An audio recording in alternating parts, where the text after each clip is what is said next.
Last week we talked about, or 2 weeks ago, we talked about friendship with God. And we talked about the one man who was identified as a friend of God, which was Abraham. And today I want to talk about the other side of it, of friendship with our fellow brothers and sisters, or not even brothers and sisters, but fellow mankind.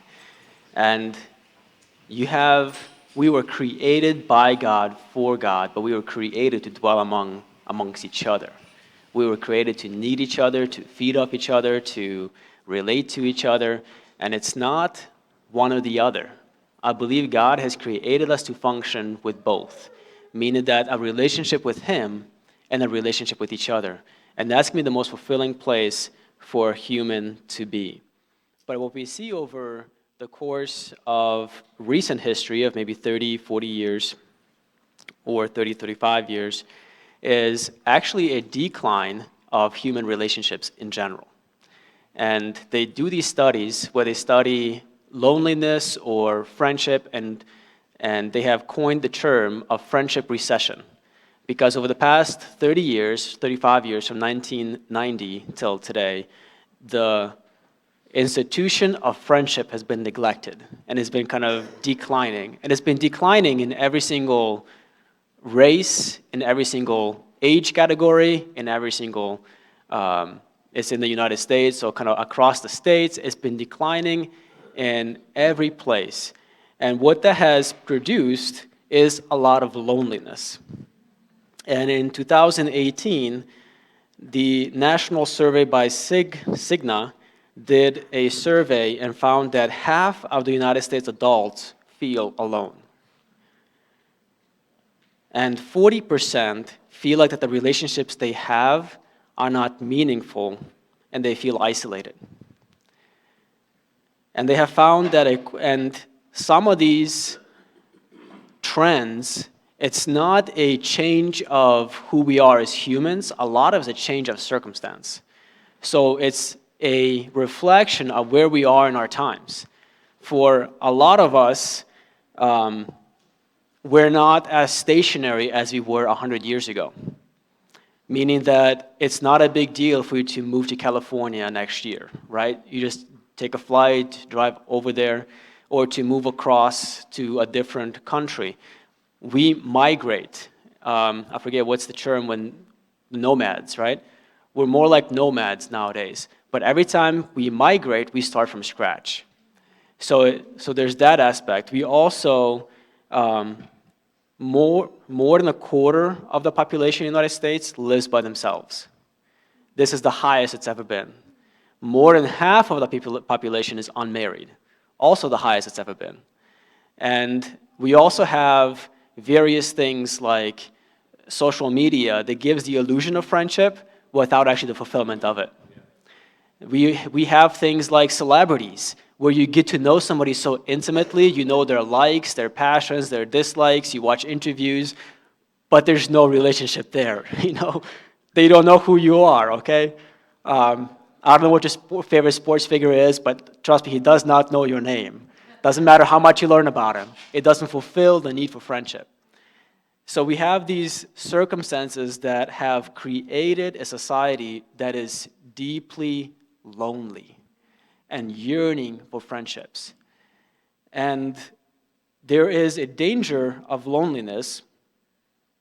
A study done by Julian Holtz, who is a professor of psychology, found that loneliness has health risks equivalent to 15 cigarettes a day, and has a worse impact on your health than mental health and physical health than obesity does.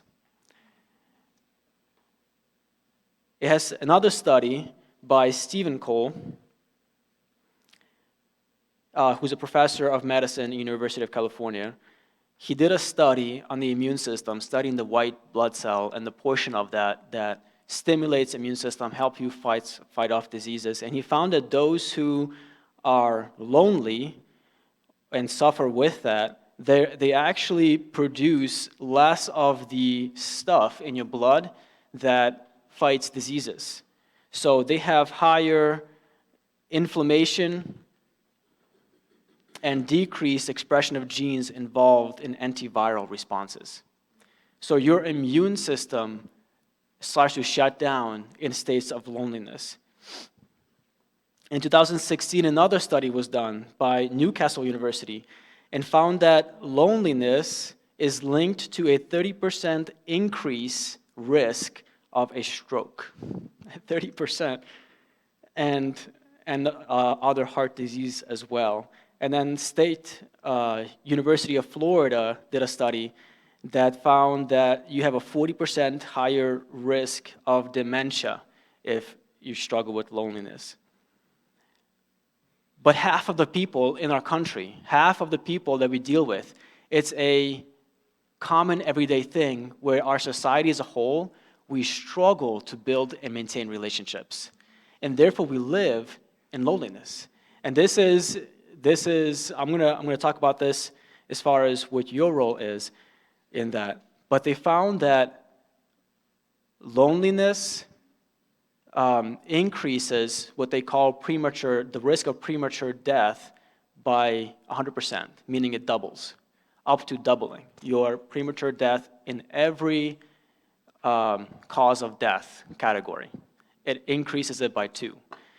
And so it's become a health epidemic more than just simply like, oh, that's too bad, go home, watch a movie. It's actually become a very serious health crisis in America that oftentimes we don't talk about or acknowledge, but it's scientific. They have studies upon studies showing the risk and the danger of where we are going as a country. And what I want you to know today is that you are not alone. And what I'm titling my message today is that you need a friend. You need a friend. You're not alone.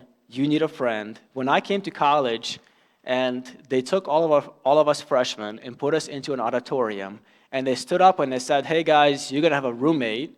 For some of you, it's the first time ever having a roommate. For others, it's clearly someone you never met before. If you can at least get along and stay in your lane, that's all you can ask for. If you actually become friends, that's like icing on the cake. What I want to tell you today is friendships in your life are not just icing on the cake. It's actually a source of your survival. You're not going to survive without friends, or at least you're not going to be a very happy person surviving it.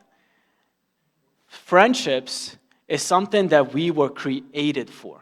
We were first and foremost created to relate to the one who created us, and secondly, relate to the people who are around us.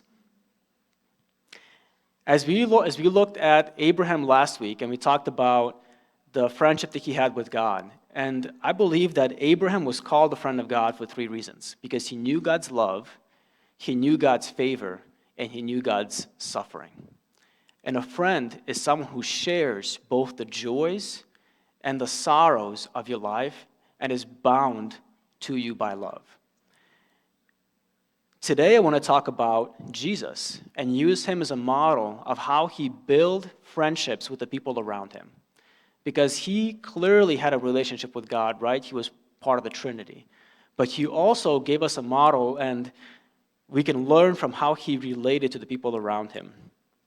And I want to walk you through a process of how Jesus built the friendships. And so first and foremost, he clearly had a relationship with God. He had a friendship with God. Secondly, he was separated unto God.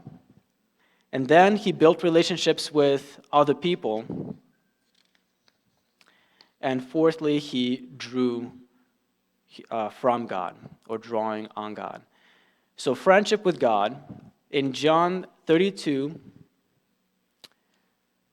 I didn't write down I apologize. I'll just read it. I did not write down the full reference here.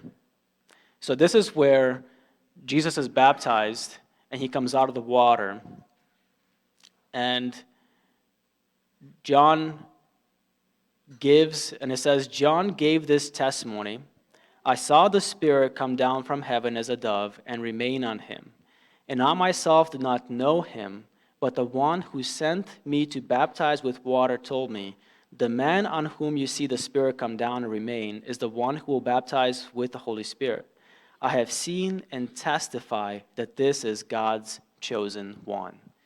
And I use the NIV version because I love how they translate it, God's chosen 1. And what he's referring to is actually Isaiah 42:1, where it says in NIV, "Here is my servant whom I uphold, my chosen one in whom I delight. I will put my spirit on him, and he will bring justice to the nations." Jesus was chosen of God. Jesus was someone that God delighted in. Jesus was first and foremost, at the very beginning of his ministry, and clearly through his life up to his 30s, had a deep relationship with God, a deep friendship with God. He was chosen by God. But I want you to also know you were chosen by God too. Just to fire off some scriptures, you are chosen generation, royal priesthood, a holy nation, his own special people in 1 Peter. In John 15, it says, "You did not choose me, but I chose you and appointed you." In Ephesians 1, it says, "Just as he chose us in him before the foundation of the world." And in Colossians 3, it says, "Therefore, the elect of God, holy and beloved." Just like Jesus was chosen, you guys were chosen. You were chosen to have a special place in God's heart.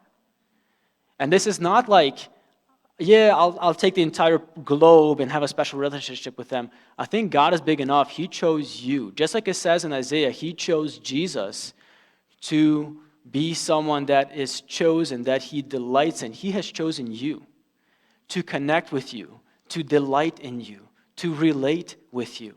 That is where it all starts. The reason that we see this decline in our society of institution of friendship and also this dive into loneliness is not because of technology. This started way before the iPhone. iPhone came around in the early 2000s. This started in early 1990s. It's not because of the pandemic, right? Even though that made it much worse for a lot of people. It's not because of other things. It's because we as a society, or especially in America, have walked away from God. And when you walk away from God, who's the root of your acceptance, who's the root of your delight, all other relationships will start to fall apart as well. And the ones that you actually manage to retain, they do not fulfill you the way that they should. And they won't, because they were never meant to. It all starts with our relationship with God. And we see Jesus, he came on the scene already having something special. He had something special between him and God. Like, there wasn't like, I go to the temple too, yeah, I heard the scriptures. There was something special there. And I want you to know God has something special for you. And I'm not saying like, this is an individual apprehension. God has something special for you, where he wants to apprehend you, connect to you, speak to you, encourage you, delight over you, sing over you in a greater measure, in a deeper way that you have known before. And in unlike any way that anybody else in this room will experience, just for you.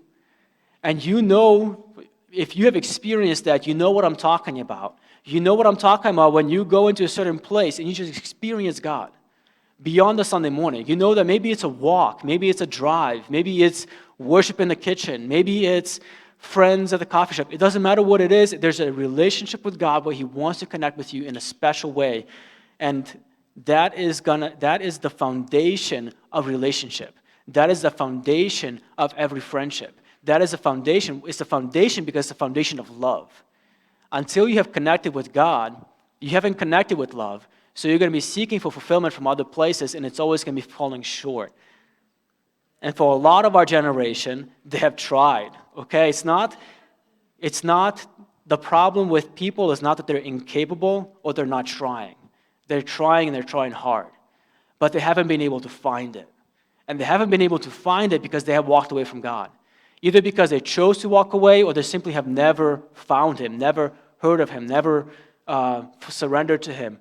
But it's a walking away from God that has created this friendship recession that has led to loneliness that is literally killing people today. You need to know who you were called to first. You were first and foremost called unto God. Secondly, you were called unto people.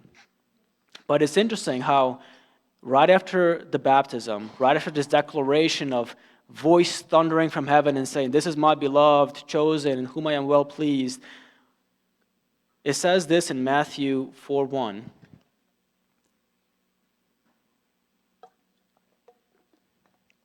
Then Jesus was led by the Spirit into the wilderness to be tempted by the devil.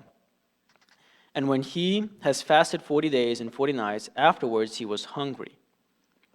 The first thing that happens after this expression of intimacy and friendship with God is isolation. And I want you to know that I believe most Christians, I don't know if it's all, but most Christians will experience an isolation that is specifically designed by God. And the purpose of it is for you to learn who your true source is. It's not I received from God, now I'm just going to go and just be happy and merry with other people, and they're going to affirm me, they're going to love me, I'm going to find a church that really appreciates me. It's not about that. That's not where your key of success is. The key of success is built in a place of a desert where God brings you to a point where he says, I am your only source. And some of you guys know what that looks like, and you're amening because you're on the other side of it, okay? Yeah. I'm glad we've gone through that. I have gone through that. And I'm glad I'm on the other side of it, because if you don't learn that, you're going to be stuck in seeking and seeking and seeking and being disappointed and being hurt, and then drawing back. And you're going to either get into a pattern of pursuing and being discouraged by that, or you're going to get into a pattern of just withdrawing and giving up. And I mean, if that doesn't describe our generation, I don't know what does.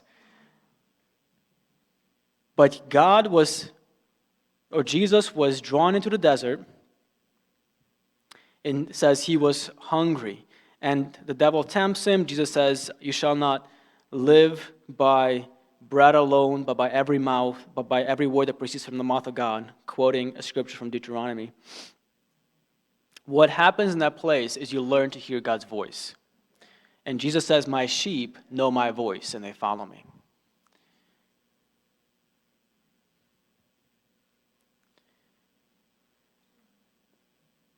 And there is an integral time where we learn to draw on the relationship with God in the purest sense.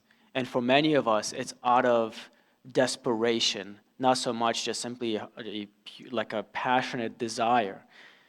But I've had some of the hardest times of my life have been some of the loneliest times of my life. And I can tell you exactly what year. I can probably bring it down to the exact month of when it started, when it ended, if I really tried. But it was the loneliest seasons of my life. And it wasn't because I didn't have friends. Honestly, I probably had more than I have now, as far as people I spend time with all the time. It wasn't because I was shut off in my room, didn't talk to anybody. It was a season of isolation where God said, I want you to learn how to draw upon me for the things that you need, so that you're not always chasing somebody else that might fulfill you, that might affirm you, that might celebrate you. And in that season of brokenness, I cried out simply because I was desperate. I didn't have a choice. I needed something, and I couldn't find it anywhere else. And God apprehended me, but what I have learned in that season has carried me for every single year afterwards. Even today, it's a huge impact of being able to stand here. I'm not moved. I'm not coming on a Sunday morning seeking of something.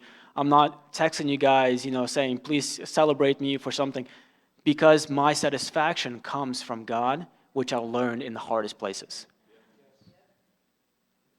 After Jesus comes out of this, he chooses his 12 disciples. I believe, so we know that the disciples were chosen to establish the church, to proclaim the kingdom beyond Jesus' time on earth. But Jesus, as a human, I believe he chose 12 friends with a purpose. And I think he got a lot more from his disciples than just simply like, my legacy will go on one day. Like, that wasn't the end goal of it. Jesus walked with these men. And it says in Mark 3, verse 13 and 15 through 15, he appointed 12 that they might be with him, and that he might send them out to preach and to have power and to heal sicknesses and cast out demons. So they're writing this kind of looking back on it, like, yeah, he appointed us to be with him, also preach, heal, and cast out demons. they didn't heal anybody or cast out any demons until at least the second half of their ministry. So they spent at least 1.5 to 2 years just simply being with him, observing him, watching him, learning from him. He chose 12 disciples. He chose 12 close friends who would be with him, who would be alongside of him. But we also see throughout Jesus' ministry, he didn't just simply connect with God, establish his identity, and then just hang with his bros, right? He continued to draw upon God. In John 2:24 and 25, it says, "But Jesus did not commit himself to them, but because he knew all men, and had no need that anyone should testify of man, for he knew what was in man." God, or Jesus, had a continual encounter with God on the mountaintop. And what it says here, he had no need that anyone should testify of him. The testimony of who he was assured of in his relationship with God, so that he could relate with his friends in a way that I think there was companionship there. I think there was things that helped him endure. I think there was encouragement there. We see him drawing upon them, saying, "Pray with me." But Jesus continued to draw upon God even as he had really close friends, right? He lived with these guys, he traveled with these guys, he ate with these guys, had deep relationships with them, but the source continued to be God. And we see, what I want to point out is 3 different types of friends that Jesus had. And how, for us, it's actually very similar. And this might not be the only friendships that we have. I'm just simplifying it into 3 for the purposes of this message. And I want to focus on acquaintances, casual friends, and covenant friends. Acquaintances is we all have numerous number of them, and I don't think we really have a limit of how many we can have. In essence, it's somebody that you recognize, you know them by name, you know them by face, and when you run into them in usually public places, you're courteous, you're kind, you're polite, you catch up on how the weather is, how that sport team did last weekend, stuff like that. So you guys are acquaintances. And Jesus had no shortage of acquaintances, right? He had thousands of people following him and seeking to hear him. As it says in Mark 3:7, "But Jesus withdrew with his disciples to the sea, and a great multitude from Galilee followed him." There was a multitude of people that Jesus had access to. The second category is casual friends. In casual friends, you guys enjoy each other's company, where an acquaintance, you would never plan a meeting. Casual friends actually intentionally get together. They go beyond just simply small talk conversations, such as weather or sports. They talk about a little deeper stuff. But the relationship is primarily surrounded around the circumstances of the season. We go to the same church together. We work for the same company. We are on the same sports team. We have classes together. So it's primarily because you guys are in the same situation, doing the same stuff, and similar seasons of life, whatever it may be. It's casual friendships. And as seasons change, those friendships change as well.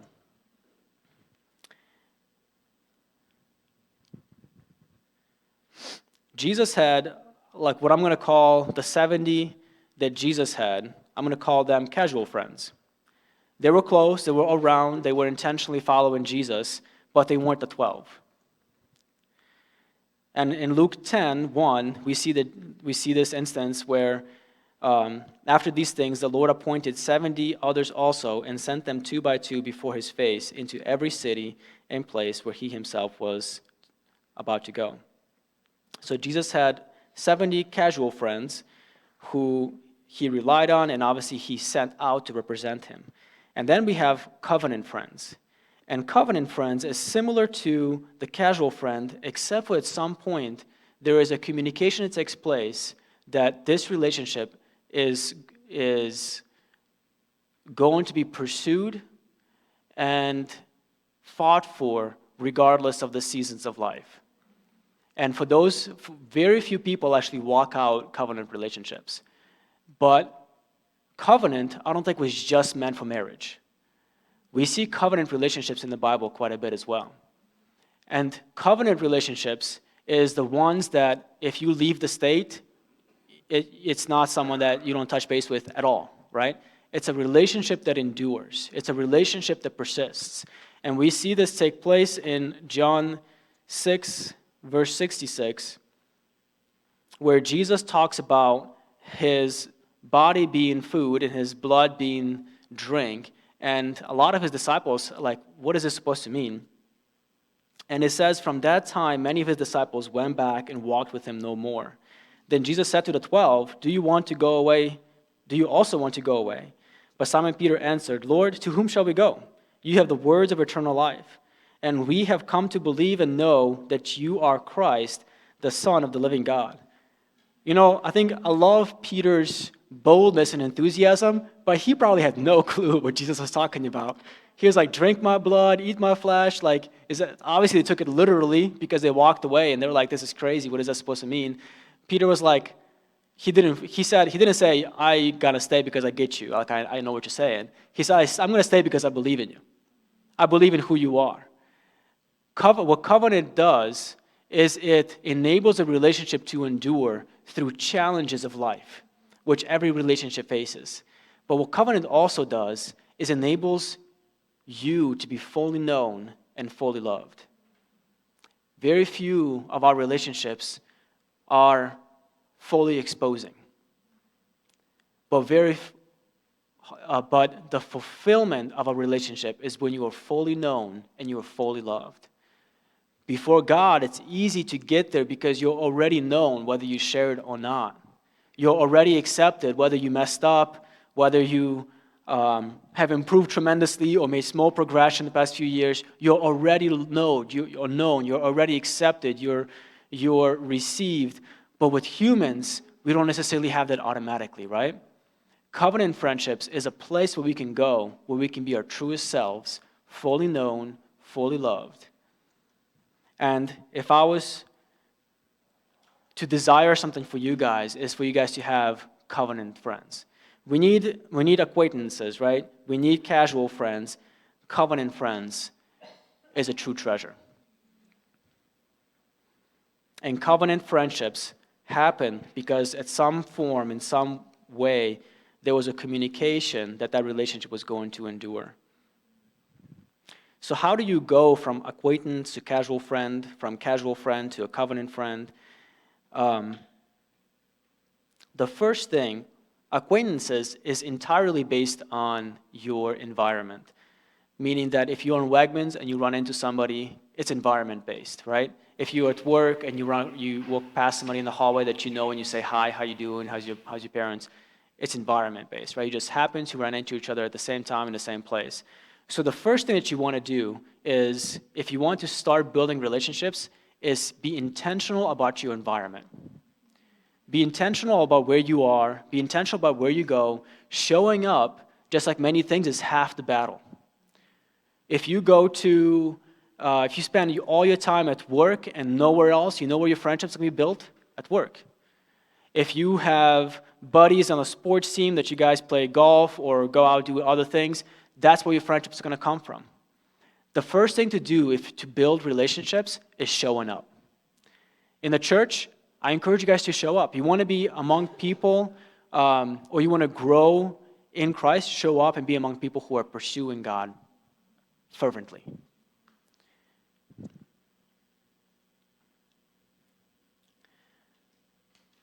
The second thing is time. Relationships just simply take time. Relationship with God takes time. And we, over time, grow in our ability to connect, receive, and even perceive who He is.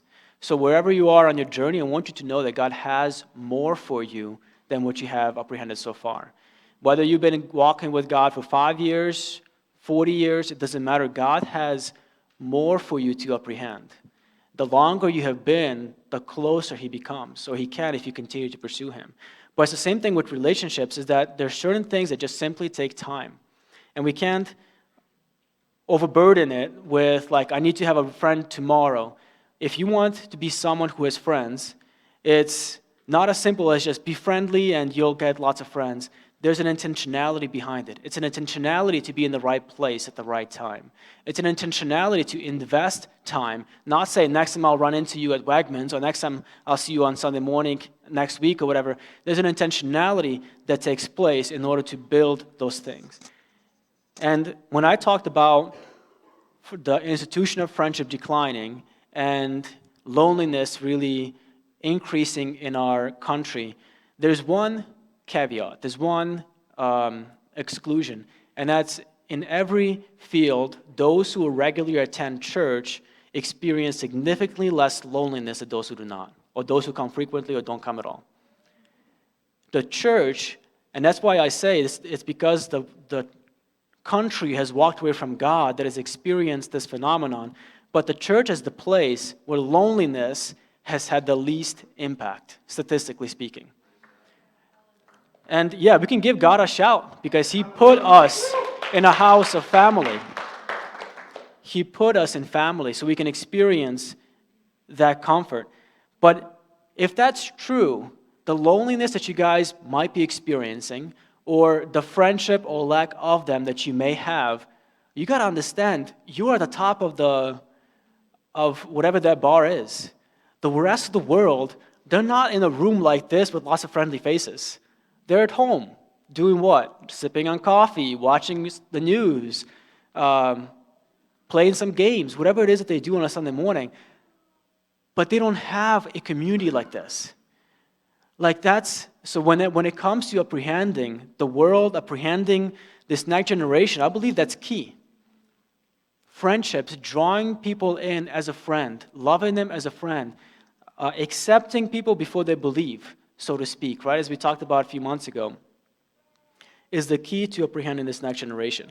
But because the church is the one that has been impacted the least, I love the perspective of Gabrielle Risi, who's a volleyball player. She was named, she was in one of the top 20 most influential female sports athletes in the world.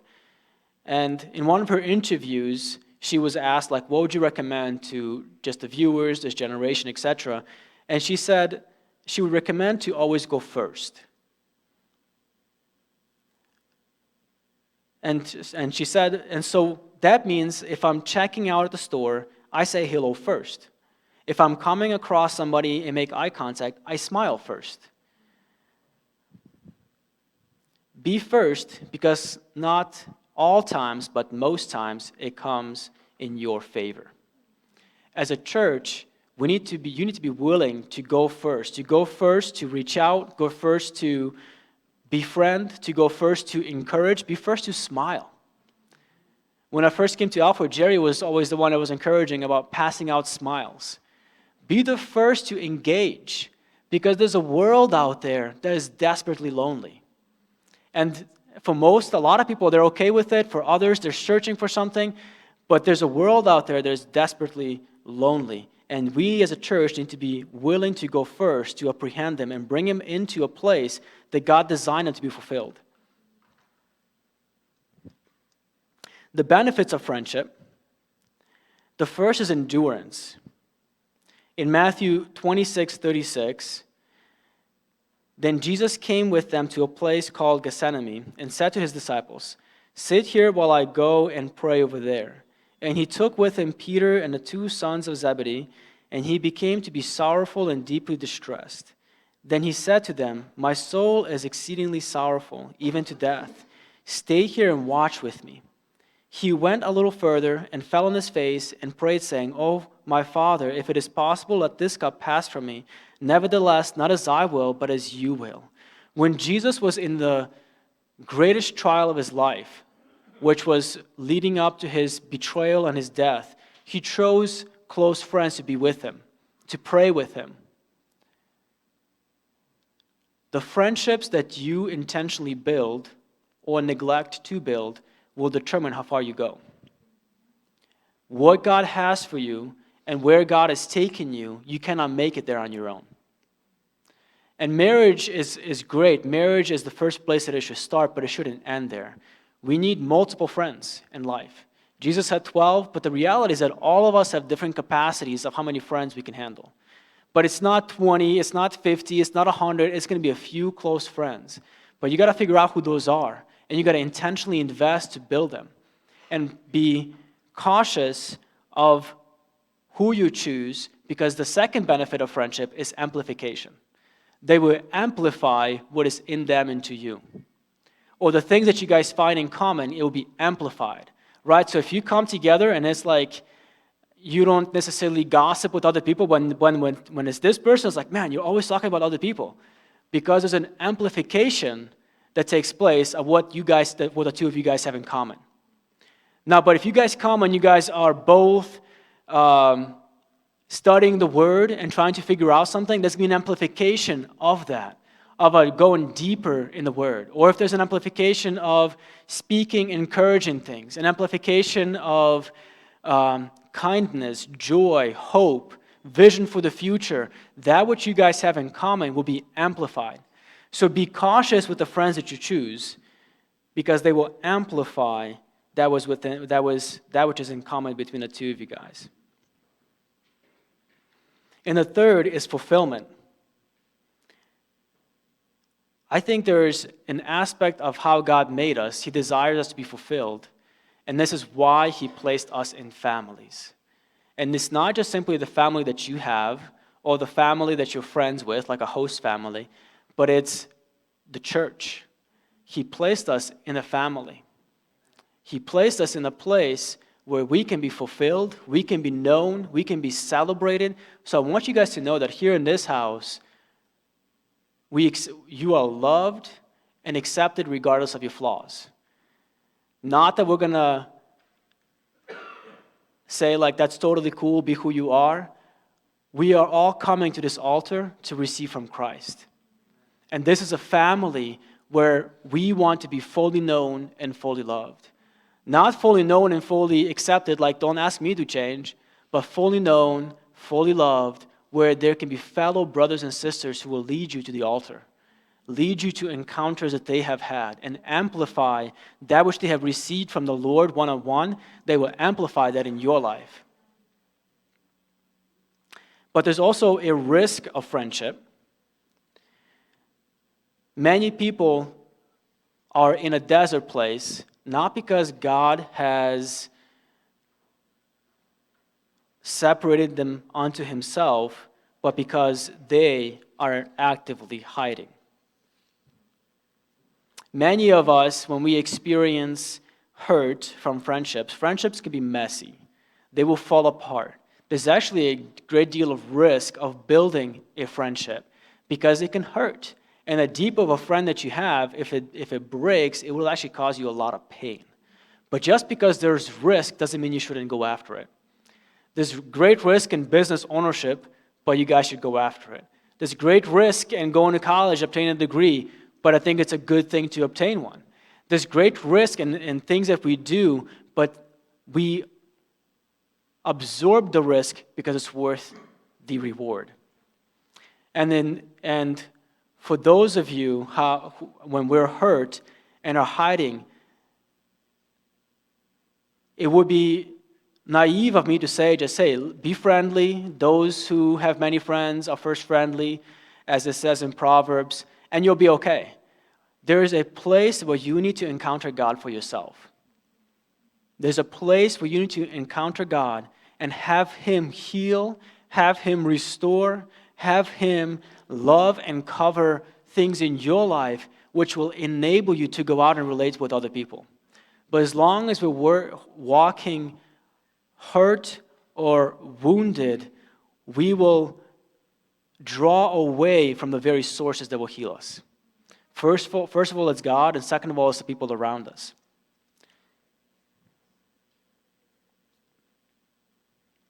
And I love the analogy, this isn't mine, but it was of a woman who specializes on like human emotions and things like that. She talked about an experience she had with her daughter when her daughter came home, and she talked about how she had friends who a friend who she told something to, and it got out, and the entire class knows now. And she was really embarrassed. She was hurt. And she said the first instinct was, and her daughter said, like, I'm never going to have any friends again, like, never going to tell anybody anything again. And her first instinct was like, yeah, that's right, like, forget them, like, I'm your mom, I'll protect you. But she said, like, I want my daughter to be able to relate and build relationships and learn to trust other people. So she said, building friendships, a friendship is built on trust. Building friendship is equivalent to building trust. And that's why it takes time. But trust is built a little bit at a time. It's like a marble in a jar. Every time that something is like maybe somebody checks in on you and says, how you doing? I know you were sick. Or maybe you share something that was personal to you and they don't tell people, right? Or they comfort you or whatever it may be. There's marbles that get placed in a jar. And she said, like, is there anybody in your life that has a jar, that you have a jar full of marbles between that relationship? And she's like, yeah, so-and-so and so-and-so. And she was like, well, why is that? Like, how did that jar get filled? And she was like, well, they remembered my grandparents' names. They checked on me when I was sick. And like, she just went down the list of what these friends did to build that relationship. And what I want to encourage you is intentionally build trust in your relationships. Fight to protect it. And I believe that relationships in this church are incredibly significant, because if we can't relate with each other, we're going to have a really hard time bringing others and having them be a part of that net. Our relationships is the net that's going to hold the harvest.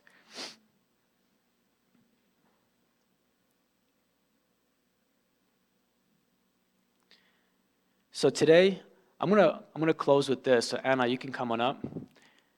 But today what I want to focus on is for those who feel like they're in a desert. And it could be because God is separating you unto himself. It could be because you're in the midst of crowds with lots of great friends, but there's something missing, and what you need is an encounter with God. What you need is the words of your Heavenly Father. What you need is a touch of your Heavenly Father that you haven't had before. And you would say, like, if I'm looking at my relationships, the fulfillment of them, the duration of them, just whatever it is, my relationship with God, I would describe myself as being in a desert, because there's something missing. And what I want to suggest is what's missing is the presence, glory, and love of God in your life. And you need to first and foremost not come and say, I need the pastor, I need my friends, I need my Netflix account, I need my video game. What you need is I need God. I need God to encounter me. I need God to change me. I need God to satisfy me. I need God to fill me. I need God to feed me. I don't need more bread. I don't need that donut because I'm depressed. I need God to feed my soul. And that is what your soul is crying out for. And what you will find is when God starts becoming the source that is fulfilling you, instead of all of these other things that pacify your desires for a moment, it actually enables you to build relationships and be satisfied by them in friendship form with other people. But until that happens, it's always a 2 steps forward, I get hurt, so I take a step back. 2 steps forward, I get discouraged, or it doesn't work out, so then I go back to my desert. You guys need to get out of your deserts. For those who are in a desert, I'm not saying you're not good at friendship. That's not the problem. I'm not saying that you guys are somehow broken. You are not. You are fully capable of having intimate relationships, first with God. You're fully capable of hearing His voice. You're fully capable of being able to receive the spiritual bread that Jesus lived off of in a desert. You're capable of receiving that. It's not for the high and mighty. It's not for those who have been in their Bible for 24 hours the past day or whatever. It's for you. It's for you. You're fully capable of receiving God as the friend that He needs to be to you. And if you're able to receive that, you'll have amazing friendships if you intentionally build them, continue to build them. But I want to, as we close with a song, and you guys can stand with me, I want to invite to the front anybody that says, hey, I'm not sure why I'm in a desert, maybe I'm not sure this happened, maybe you know exactly what happened, but what you need is saying, I need an encounter with God like Jesus had in the desert. I need something to be established within me. I need to hear something directly from Him, not through the pastor, not through this, not through that. I just need Him in my life. I need Him to touch me. I need Him to speak to me. I need Him to feed me. If that is you today, I want to invite you to come on up, because I believe that God so desires to touch you. God so desires to relate to you apart from other people. And the biggest thing is, don't worry about who's around you. Don't worry about who's watching you. This is your moment to encounter God. This is your moment to receive something from Him. You got to be willing to press through the crowd. You got to be willing to say, God, I'm going after you. And if this is the moment you're calling, I'll respond. So I want to invite anybody who wants prayer that says, I need that voice. I need that food. I need that relationship. I want you to come up and would love to pray with you.